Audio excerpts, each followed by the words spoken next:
These poor human beings, thinking their good and evil deeds make any difference, when in fact all things are already fixed, dependent on my will.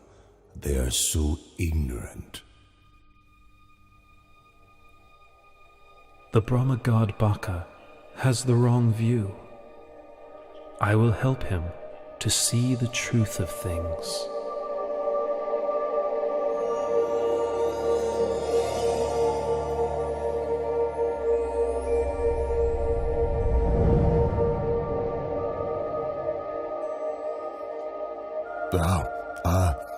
Lord Buddha, please sit down.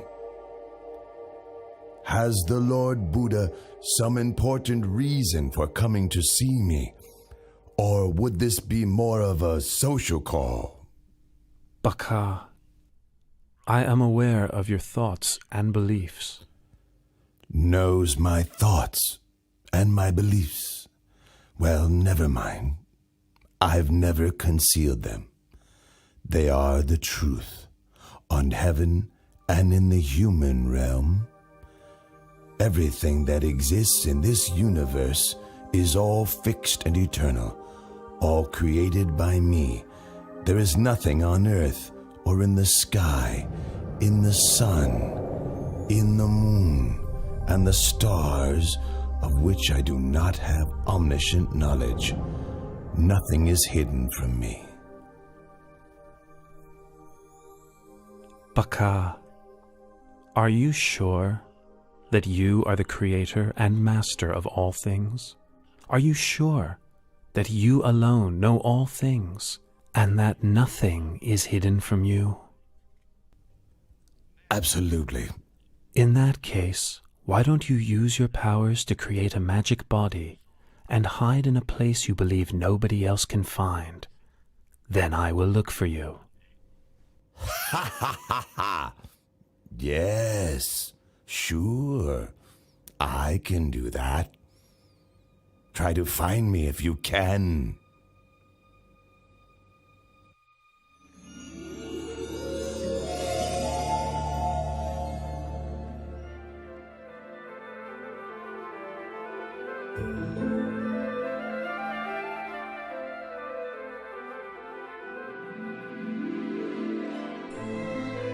Baka, you want to be a bird, do you?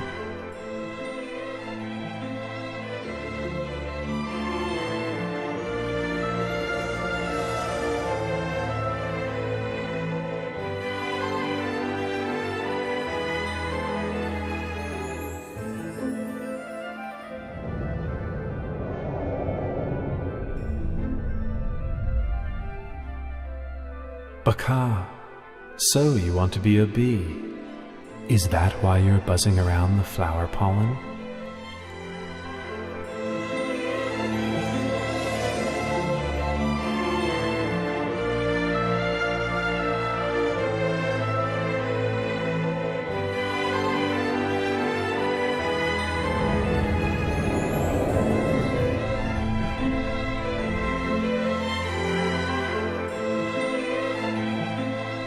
Baka, do you not want to enjoy the happiness of the Brahma realm any longer? Is that why you have made yourself so fine and mixed yourself with the sand grains on the sea floor?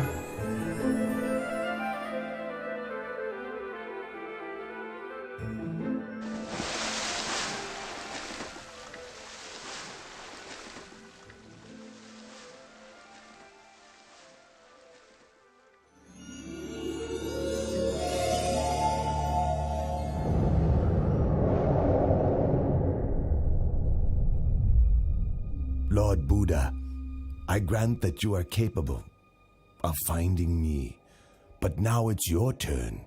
If I can find you, then I will admit that you are the omniscient one more all-seeing than me.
I give in.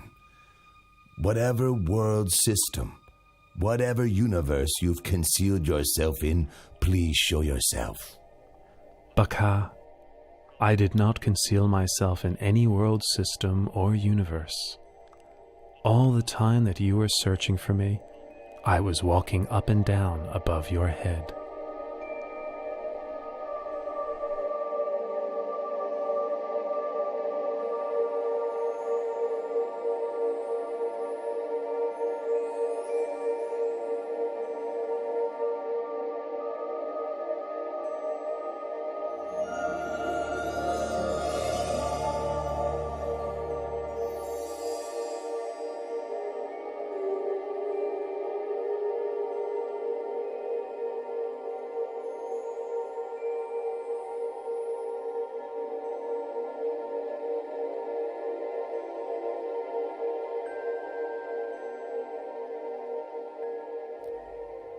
Lord Buddha, I offer my obeisance. The powers that you have shown to me exceed those of all the deities and Brahma gods. Baka, pay close attention to this teaching. The power and pleasures in this Brahma realm are very long-lasting. They encourage you to think that all things are permanent. In fact, all phenomena have the nature to arise, persist for some time, and then pass away. All things exist in dependence on causes and conditions. All beings are born of their actions, heirs to their actions, are related to their actions, have actions as their refuge, are owners of their actions. Whatever actions are performed, good or bad, we must receive the results.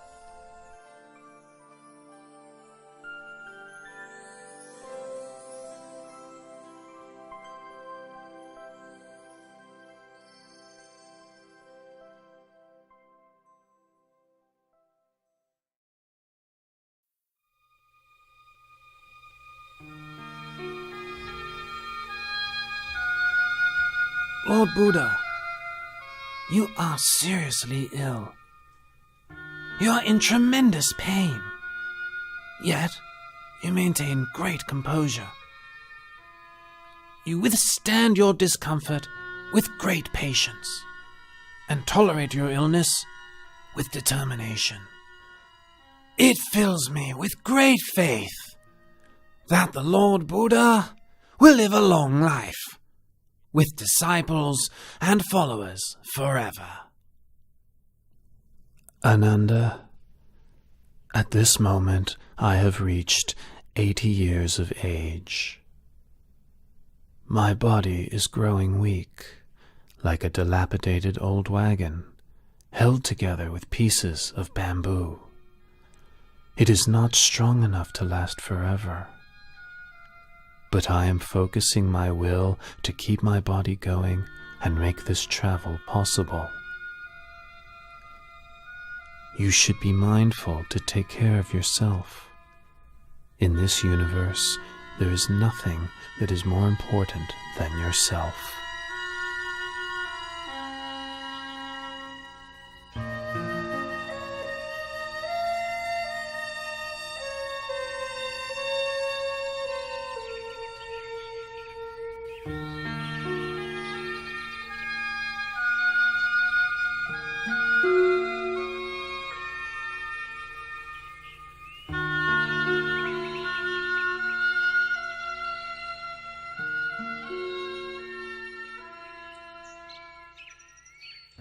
Ananda, the precincts of Baliwea Chettiya are peaceful and quiet.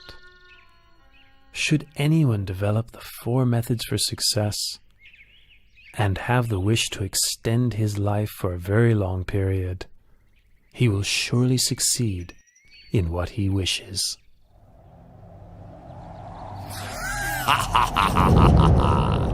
The Lord Buddha has displayed the light omen to Venerable Ananda.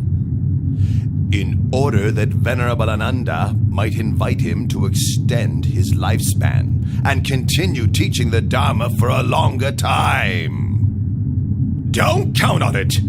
I must obstruct Venerable Ananda's heart and prevent him from understanding so that he will remain silent and appear indifferent to the light omen. Ha ha ha ha ha!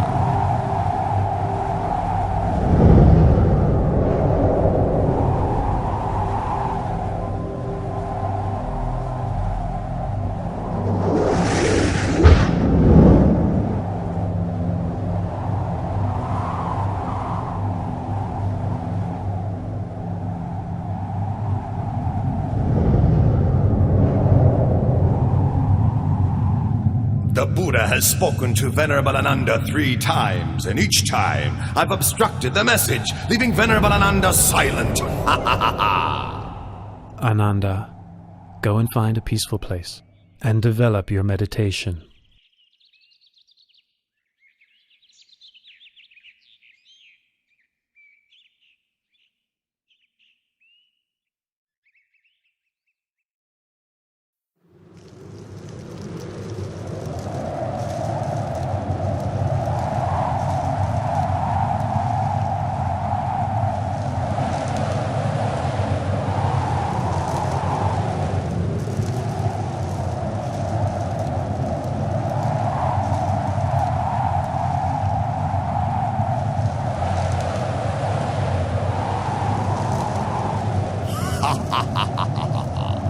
Do you remember that after you had attained enlightenment, you said that for so long as the assembly of ordained and unordained Buddhist men and women had not yet become established in Dhamma, humans and gods had not yet attained to the path and fruit, and Buddhism had not yet spread widely in all directions, you would not yet pass into Parinibbana. Well, now all your goals have been achieved. You may as well pass away this very day. Why trouble yourself further with benefiting sentient beings?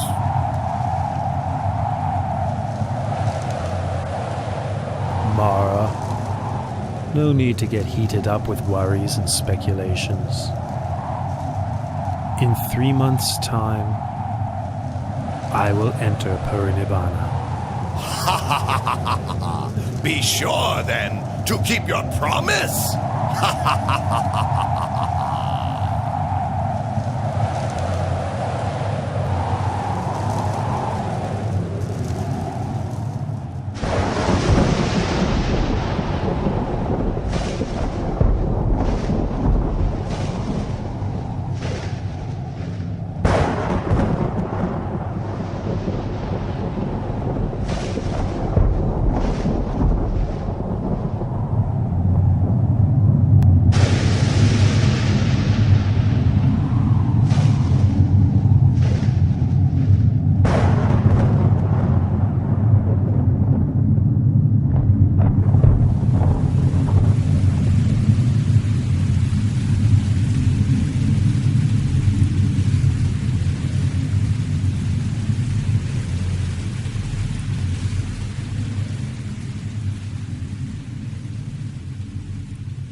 Oh Lord, what was the cause of that sudden unexpected earthquake?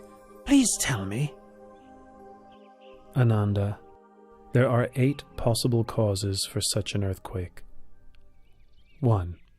Movement of the winds. 2. A person with psychic powers. 3. The Bodhisattva departs from the heaven of Tusita and enters his mother's womb. 4. The Bodhisattva is born. 5. The Buddha becomes enlightened. 6. The Buddha gives the first teaching, setting the wheel of Dharma in motion. 7. The Lord Buddha lets go of the life principle. And 8. The Lord Buddha passes away. I have now let go of the life principle. In 3 months' time, I will enter Parinibbana. This is the cause for the earthquake which just occurred. Oh, Lord Buddha, please live on to the end of this eon to teach the deities and humans. Lord Buddha, please live on to the end of this eon to teach the deities and humans.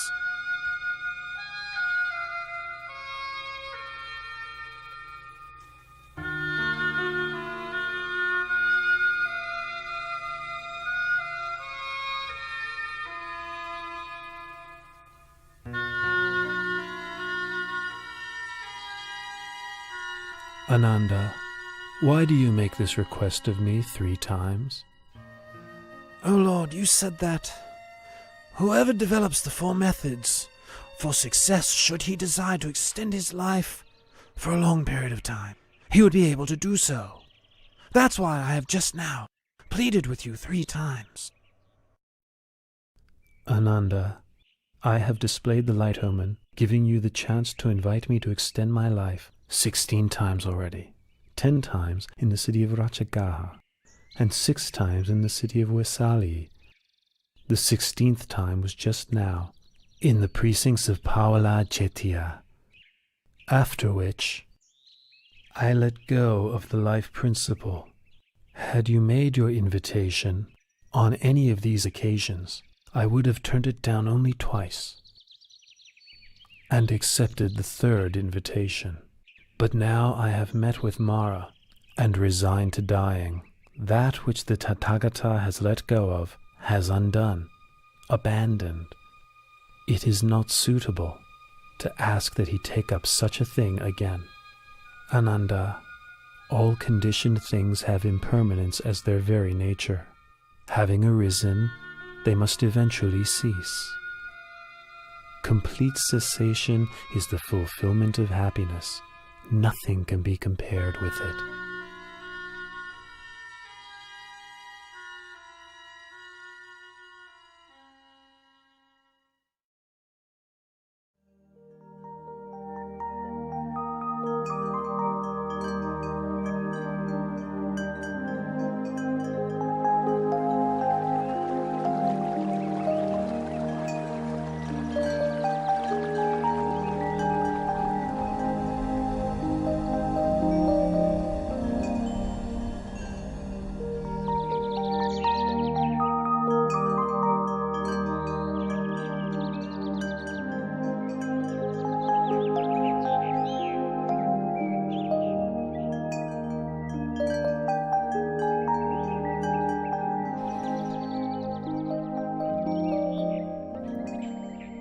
A wise person should lift his mind out of longing for sensual pleasures.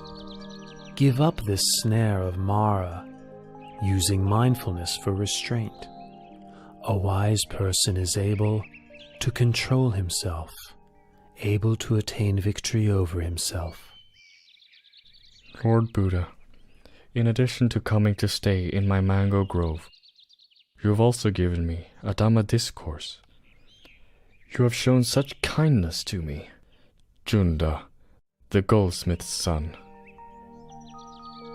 Tomorrow morning, please accept my invitation to receive alms food at my house.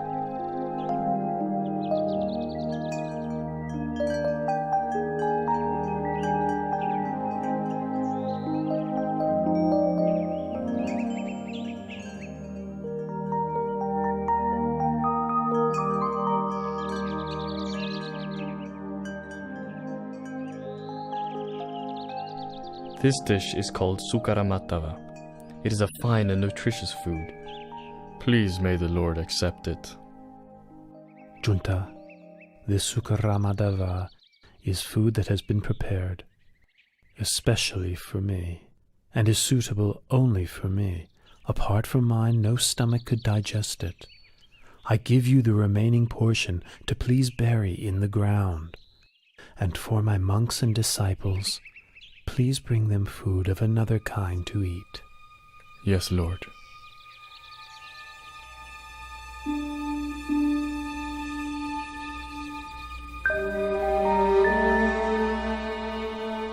Ananda, my disease is now getting worse again. We must quickly travel to the town of Kusinara. It is there that I will pass into Parinibbana.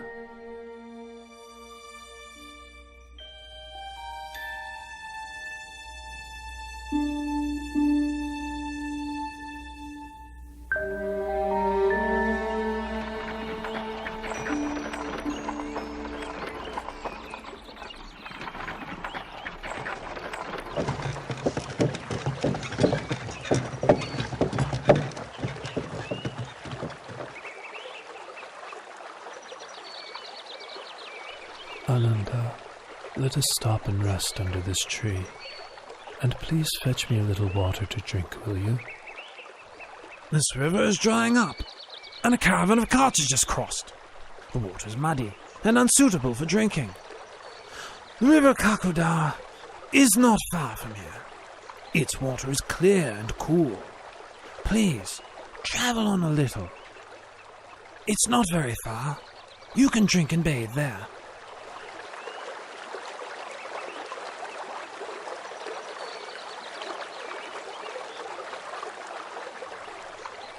Even though I advised the Buddha that the water is muddy and murky, he still says he will drink it. Well, the Buddha must have his reasons. This is the first time the Buddha has stopped for a drink mid-journey. Previously, he has never requested water before reaching his destination.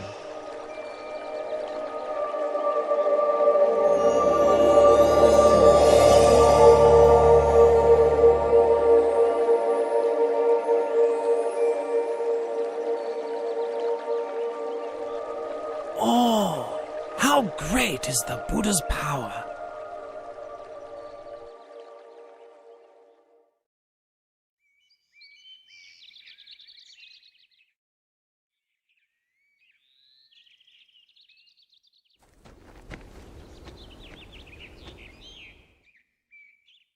Lord Buddha, my name is Pukusa. I am a son of the king of the Mala dynasty and a disciple of the late Alara the Hermit. I am traveling from the city of Kusinara to Pava. What great fortune it is to meet you. I had made the determination in my heart that I may have the opportunity, just once, to hear the Buddha's teaching. Listen, Pukusa. This heart is luminous, but it is obscured by incoming defilements. The uninstructed worldling isn't aware of this truth, and so doesn't train his mind. But the well-instructed noble disciple is clearly aware of this truth, and so trains his mind. Pukusa, I know of nothing which can change as rapidly as the mind. You should therefore maintain your focus on the mind. Recollect the virtues of the Buddha, Dhamma, and Sangha. Recollect your own well-practiced morality, and recall to mind those sacrifices that you have made for others. Reflect on the heavenly beings. Come to various happy states through cultivating generosity, morality, and mental development. When reflecting on these things, your heart will be free from lust, hatred, and delusion. You will therefore experience an understanding of Dhamma and the delight that comes with understanding Dhamma. The experience of delight gives rise to rapture. With the experience of rapture, the body becomes tranquil. The tranquility of the body gives rise to happiness. With happiness, the mind becomes firm and stable. This is called peace, non-suffering. The mind is ready to enter the stream of Dhamma.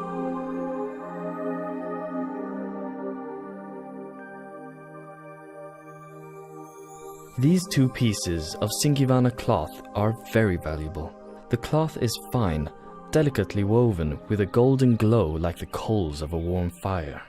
May I offer these cloths to you as a gesture of worship? Please accept them, Lord Buddha. Pukusa, I would like to accept just one of your cloths. The other, please offer to Venerable Ananda my attendant.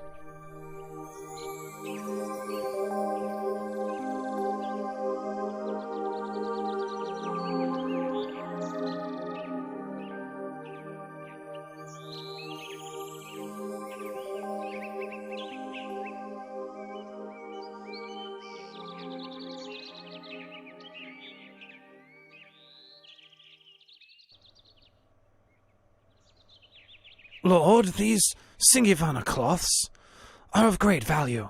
Please accept them both, and wear one as a lower robe, and one as an upper robe.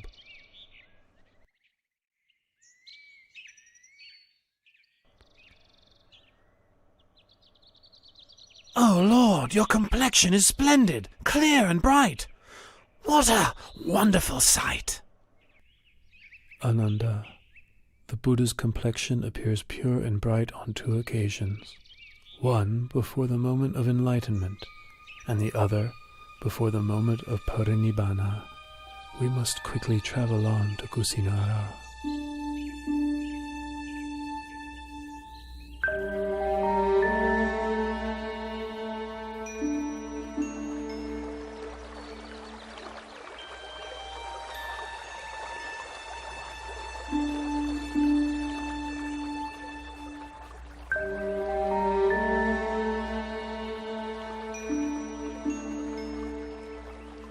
Junta gave me my last meal, but unless I make the matter clear, people may think that his alms food was the cause for my passing away.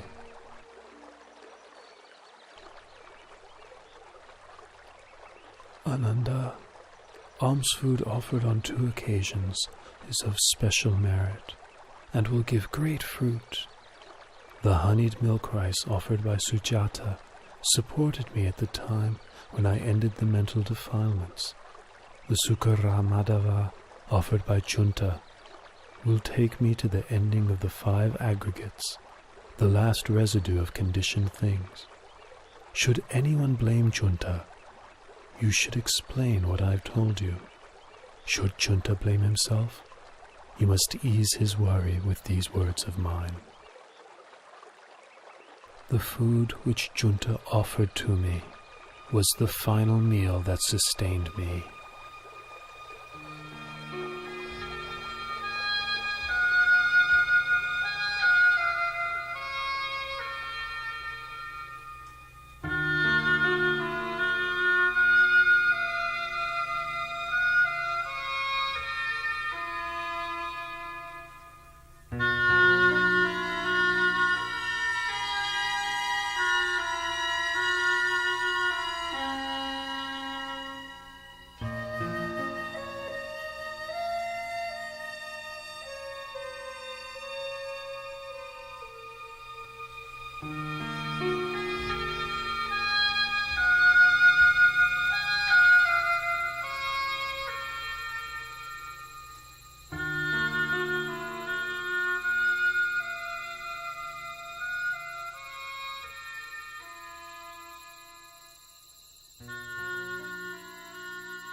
Ananda, from now on, I will not rise up from this place again.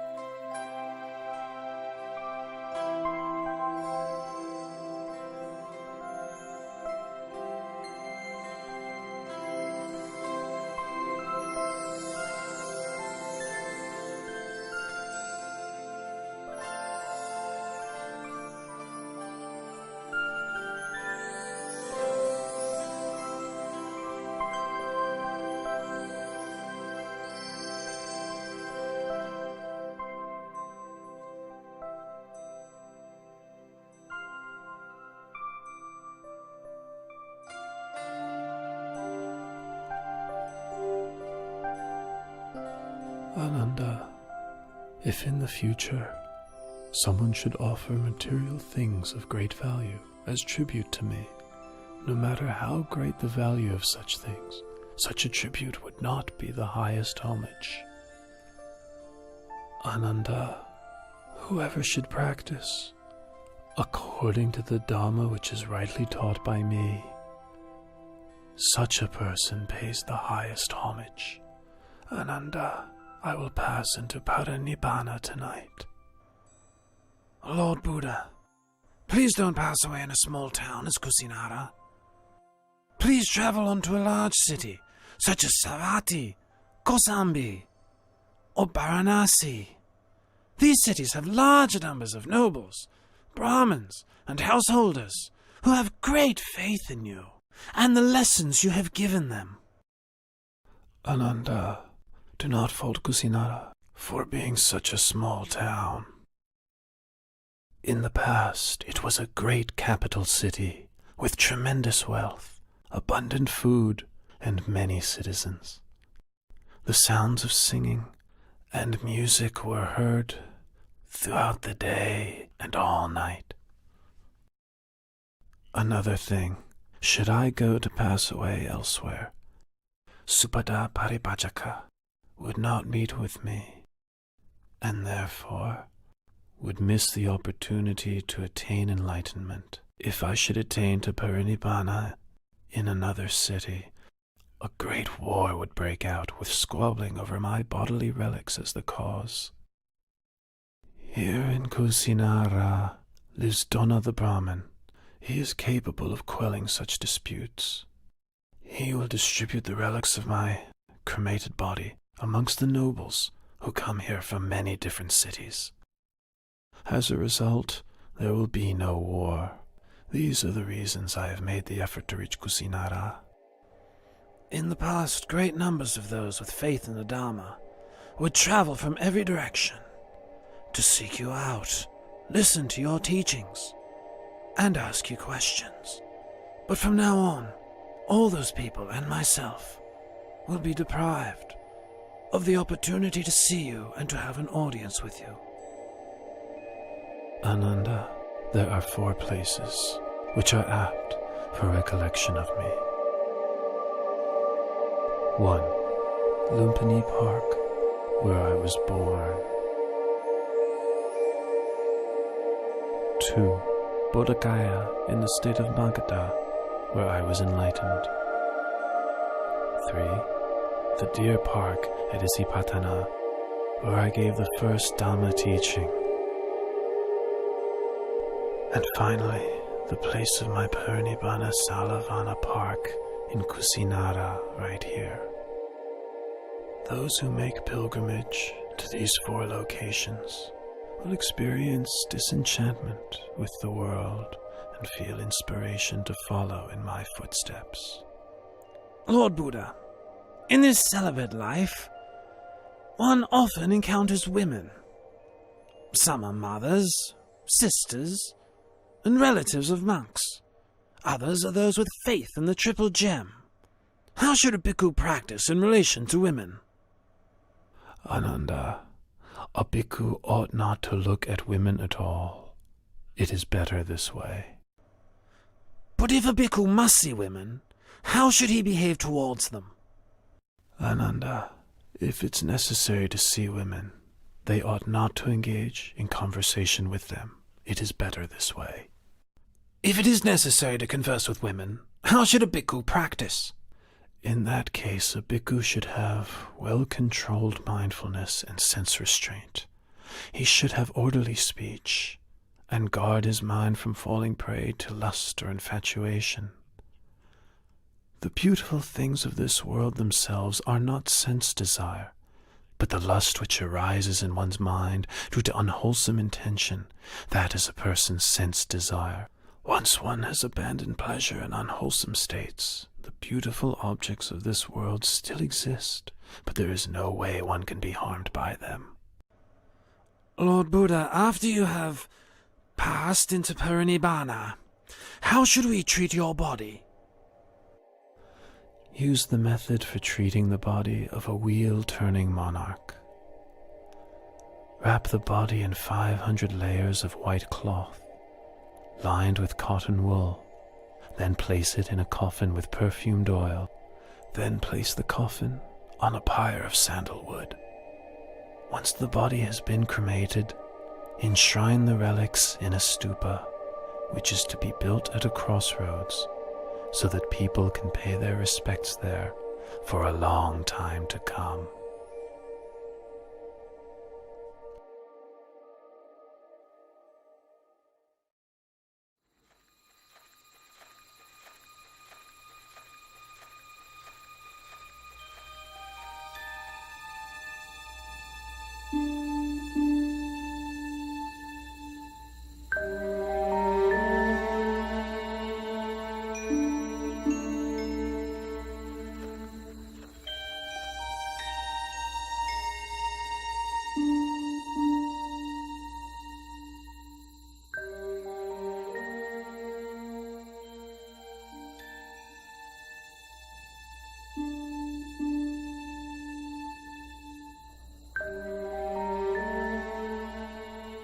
Supata is intent on having audience with the Buddha.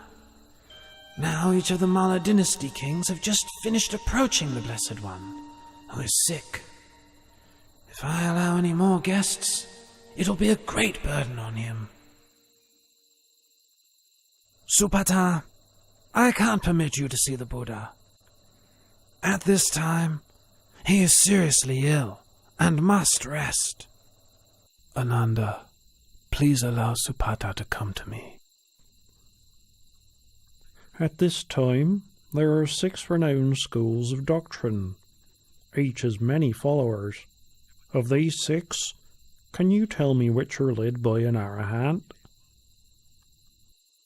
Supata, in any faith which does not have the Noble Eightfold Path, there is no true samanas to be found there. Should bhikkhus or non-bhikkhus continue to practice the Noble Eightfold Path, this world will not lack for arahants. Now listen to my teaching of the Dhamma. This heart is luminous, shining like the moon, but it is subject to incoming defilements. As such, it is dulled and obscured, like the moon concealed by passing clouds.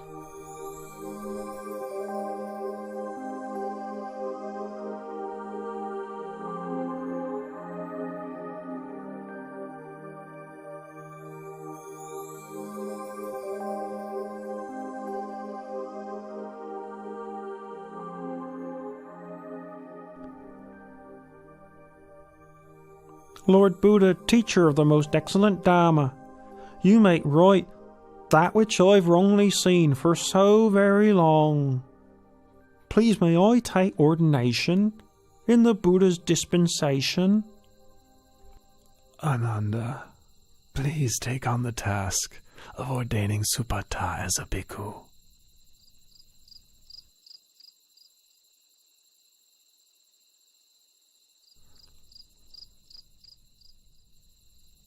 Supata, consider the hair of the head, hair of the body, nails, teeth, and skin, as well as all materiality and immateriality, according to the truth. Such things are changing, decaying, impermanent, suffering and not self, not a being, not a person, not I, not mine, not myself, not him, not his, not himself. Supata, your supports for the holy life will be alms food, simple robes to cover yourself, the base of a tree for lodging, and fermented urine for medicine, following the ways of nature.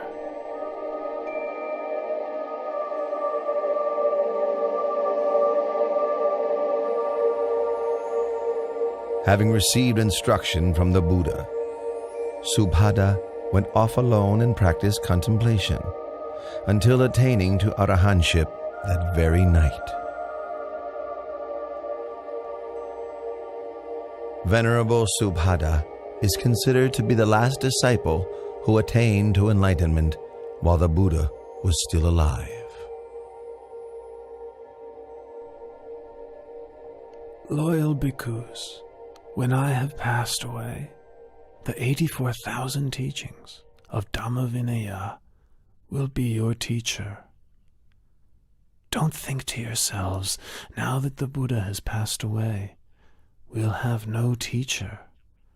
Truly the Dhamma which I have taught, and the Vinaya which I have laid down, will be your teacher in place of me. You must take the Dhamma Vinaya as your refuge. Don't take anything else as your refuge. Even I, the Tathagata, am only the one who points the way.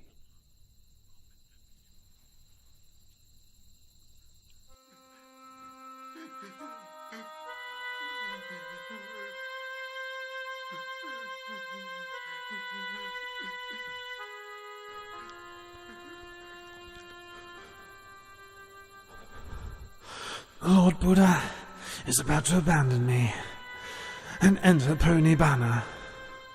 With all my effort attending to and following the Buddha, I have still not attained to arahantship as the other monks have. Venerable Ananda, I've been sent here to find you. The Buddha wants to see you.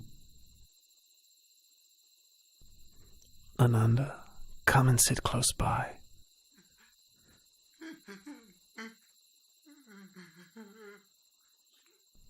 Ananda, don't be consumed by sorrow. It's natural for all conditioned things not to last. All that arises must decay, break apart, and pass away. You have traveled with and cared for me for a long time. Now you must make efforts towards your own liberation. In no long time you will be fully enlightened.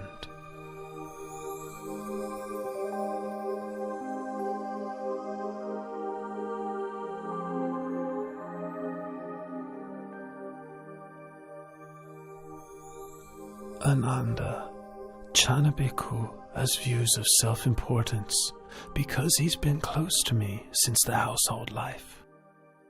He has become stubborn and difficult to teach. Once I have passed away, he will become even more stubborn and disrespectful, refusing to take instruction from any monk. You must give him the Brahma penalty. How do we impose the Brahma penalty? All the monks must refrain from speaking to, instructing, and admonishing Channa. Having received this punishment, Channa will realize his fault and change his ways. Finally, he will attain to arahantship. Loyal bhikkhus, for as long as the Sangha meets regularly together, in harmony, with respect for the disciplinary rules, and with humility towards the senior monks, careful not to fall under the influence of craving, content to live in the forest, and wishing happiness to all that come to live and practice. For as long as the Sangha is not preoccupied with work, not prone to indulging in talk, not given to excessive sleeping, not socializing without good cause, not given to indulging unwholesome desires, not falling under the power of evil intentions, not consorting with bad people, not giving up effort in practice, but striving for the attainment of higher dhammas. For so long there will be no decline for the Sangha, but only development and growth.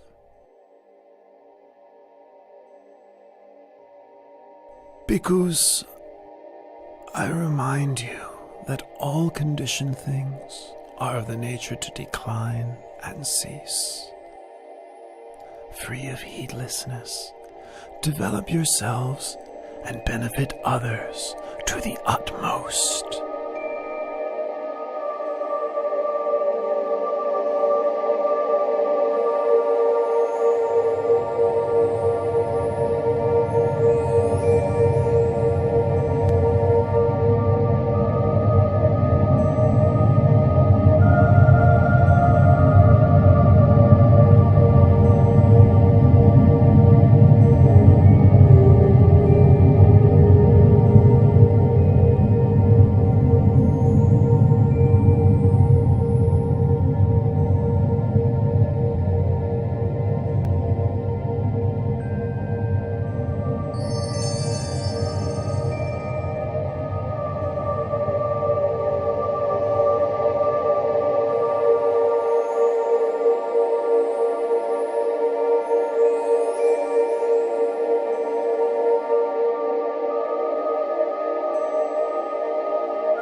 After the Lord Buddha's cremation ceremony was over, Dona the Brahmin was given the task of distributing the relics of the Buddha amongst the nobles and Brahmins who had gathered there.